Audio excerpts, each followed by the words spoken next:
உண்மையிலே கஷ்டம் தான். திரைப்படத்துறை வந்து நம்ம வந்து ஜாலியாக மகிழ்ச்சியாக படம் பார்த்துட்டு போகிறோம்.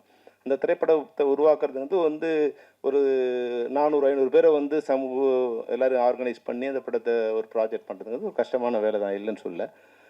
ஆனால் அது கொஞ்சம் திறம்பட பண்ணால் இது போல் கஷ்டங்கள் வராது. நிச்சயமாக இந்த படம் பார்த்தோம், நிச்சயமாக இந்த படம் ஒரு ஃப்ளரிஷாக இருக்குது, ஒரு சந்தோஷமாக இருக்குது.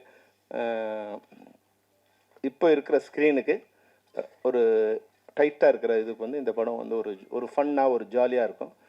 அதனால் இந்த படம் நிச்சயமாக எல்லாராலும் ஒரு ட்ரெய்லர் பார்க்கும்போது அதுதான் வந்து ஒரு சொத்துக்கு ஒரு பானைக்கு ஒரு சோறு பதங்கிற மாதிரி ஒரு ட்ரெய்லருங்கிறது நிச்சயமாக அந்த ஆடியன்ஸை திரைக்கு கொண்டு வர மாதிரியான ஒரு ட்ரெய்லராக இருக்கணும். அந்த ட்ரெய்லர் பார்க்கும்போது எங்களுக்கு தெரிஞ்சது நிச்சயமாக இந்த படத்தை நானும் தேட்டரில் பார்க்கலாங்கிற ஒரு உணர்வை எனக்கு இந்த ட்ரெய்லர் கொண்டு வந்திருக்கு. அந்த வகையில் எவ்வளோ கஷ்டம் இருந்தாலும் இப்போ சவுண்ட் ட்ராக் முன்னாடிலாம் வந்து ஃபிலிம் பக்கத்தில் சவுண்ட் ட்ராக் ஓடிட்டுருக்கோம்.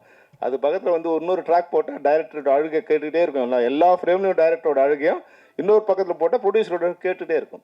ஆனால் அதையெல்லாம் நம்ம வந்து இந்த படத்தோட வெற்றி வரும்போது, என்னோடய படமும் ரிலீஸ் ஆகும்போது இப்போ சிவா சார் இருக்கார், கேட்டால் தெரியும் உங்களுக்கு, இந்த ஆஃபீஸ் உள்ளவே வரக்கூடாதுன்னு சொல்லிட்டாங்க. ஸோ ஆஃபீஸ் உள்ளவே வரக்கூடாது, அந்த ரோடுக்கே வராதப்பான்னு சொன்னாங்க. ஆனால் படம் ரிலீஸ் ஆன பிறகு மறுநாள் வந்து என் வீட்டு வாசலில் 3 கார் அவங்க கார் தான் நின்றுட்டு இருந்தது. என்னப்பா டைரக்டர் கூட்டுவாங்க அப்படின்னு. அதனால் இது வந்து ஒரு கணவன் மனைவி மாதிரி சண்டை தான். வெற்றி வரும்போது நம்மளுடைய எல்லா கவலைகளும் இதுவாகிடும். நாளைக்கு இந்த படம் வெற்றி ஆகும்போது இதே திருமலையும் அசோக் செல்வனும் தோல் மேலே கை போட்டு போவாங்களா? நிச்சயமாக நடக்கும். சினிமாவில் நடக்காதுங்கிறதுக்கு எதுவுமே இதுவும் இல்லை, எல்லாம் நடக்கும். ஆனால் நடக்கிறதுக்கு எது காரணமாக இருக்கும்னா வெற்றி ஒன்று தான் காரணமாக இருக்கும். இந்த திரைப்படத்தை பார்க்கும்போது அந்த சூழ்நிலை அமையக்கூடிய வாய்ப்பு இருக்குது. நான் வந்து அடுத்த படம் வந்து வெற்றி அடையும் போது எல்லா கவலைகளையும் மறந்து திருமலையும் அசோக் செல்வனும் இணைந்து ஒரு திரைப்படத்தை நிச்சயமாக தயாரிக்கலாம். ஏன்னா எனக்கு திருமலையை ரொம்ப நல்லா தெரியும். ஒரு இமோஷனல் ஒரு கை, எல்லாத்துக்கும் ஏதோ நல்லது பண்ணணும்னு நினச்சிக்கிட்டு ஏதோ ஒரு முயற்சி பண்ணிகிட்டே இருப்பார். அதுபோல் நான் அசோக் செல்வனையும் ஒரு 2 தடவை சந்திச்சிருக்கேன். பேசும்போது ரொம்ப இனிமையாக, ரொம்ப அன்பாக, ரொம்ப நாகரிகமாக, ரொம்ப பண்போடு தான் பேசினார். ஒரு வகையில் என்ன இதுக்கு எந்த பிரச்சனையும் தெரியாது. எதுவாக இருந்தாலும் 1000 கஷ்டங்கள் இந்த திரைப்படத்தில் இருந்தாலும் திருமலை சொன்னதில் ஒரு பாயிண்ட் இருக்குது. அந்த படம் ரிலீஸ் ஆகும்போது எல்லாரும் சேர்ந்து அந்த படத்தை வந்து ப்ரொமோட் பண்ணணுங்கிறத வந்து ஒரு விதியாக வச்சுக்கணும். ஏன்னா இந்த ஒரு படம் வந்து வெற்றி அடைஞ்சால் அதில் யாருக்கு முதல் லாபம்னா அதில் நடித்த நடிகர் நடிகை 2 பேருக்கும் அவங்க தான் 80% ஆஃப் லாபத்தை எடுத்துகிட்டு போயிருப்பாங்க. லாபங்கிறது வந்து நான் மானிட்டரி வைஸாக சொல்ல, அது வந்து ஃபேம் வைஸாக அதன் மூலம் அடுத்த படத்தில் கிடைக்க போகிற லாபம் வைஸாக 80% அவங்க எடுத்துகிட்டு போகிறாங்க. அப்புறம் ஒரு 10-15% வந்து டெக்னீஷியன் எடுத்துப்பாங்க. இப்போ இன்றைக்கி இருக்கிற பாலாஜி வந்து இந்த படம் ஓடிச்சுன்னா நாளைக்கு அவரோட லெவல் வேறுவாக இருக்கும். ஆனால் இந்த படம் ஓடினாலும் திருமலையோட லெவல் அதே லெவல் தான் இருக்கும், தயாரிப்பாளர் லெவல் அப்படியே தான் இருக்கும்.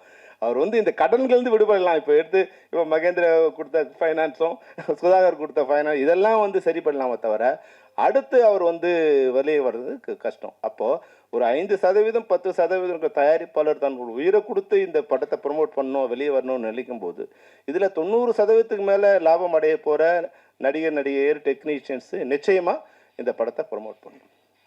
இன்னொரு விஷயம், இது பொது மேடையில் சொல்ல வேண்டிய விஷயம் இல்லைன்னா கூட இந்த பல விஷயங்களை வந்து இது போலீஸ்காரன் வந்து ஐயோ திருட்டு நடக்குதுன்னு வந்து ரோட்டில் கத்தினா எப்படி தவறோ, அது மாதிரி தயாரிப்பாளர் சங்கத்தில் வந்து ஒரு ஈசி மெம்பராக இருக்கிற திருமலை வந்து இங்கே வந்து பேசுறது வந்து தேவையில்லாத ஒன்று. அவரோட சங்கத்தில் உட்காந்து இவ்வளோ கஷ்டம் இருக்குது, இதெல்லாம் பண்ணணுமே நீங்கன்னு முதல்ல அங்கே தான் பேசணும். அதனால் இப்போ தயாரிப்பாளர் சங்கங்களோட செக்ரட்டரிகள் இங்கே இருக்காங்க. நாங்கள் வந்து அவங்களுக்கு வந்து ஒரு கண்ட்ரோல் அவங்ககிட்ட கொடுத்தோம். இந்த திரைப்படத்துறை இந்த மேடையில் சொல்கிறதுக்காக நீங்கள் என்னை மன்னிச்சிருங்க. ஏன்னா இது வந்து திருமலை சொன்னதுக்காக சொல்கிறேன். நிச்சயமாக நீங்கள் ஒரு ரூல் போடலாம். இவங்க இன்றைக்கி இந்த படங்களில் இந்த ப்ரொமோஷன்ஸ், நான் இந்த படத்துக்காக சொல்லலை, ஏன்னா அது அசோக் நீங்கள் தப்பாக நினச்சக்கூடாது, அது என்ன ப்ராப்ளம் எனக்கு தெரியாது.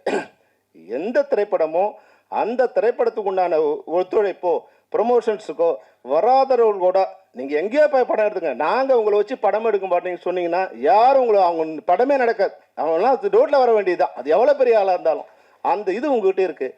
ஆனால் என்ன இல்லைன்னா இதை இணைந்து சொல்லக்கூடிய பலம் உங்களுக்கு இல்லை.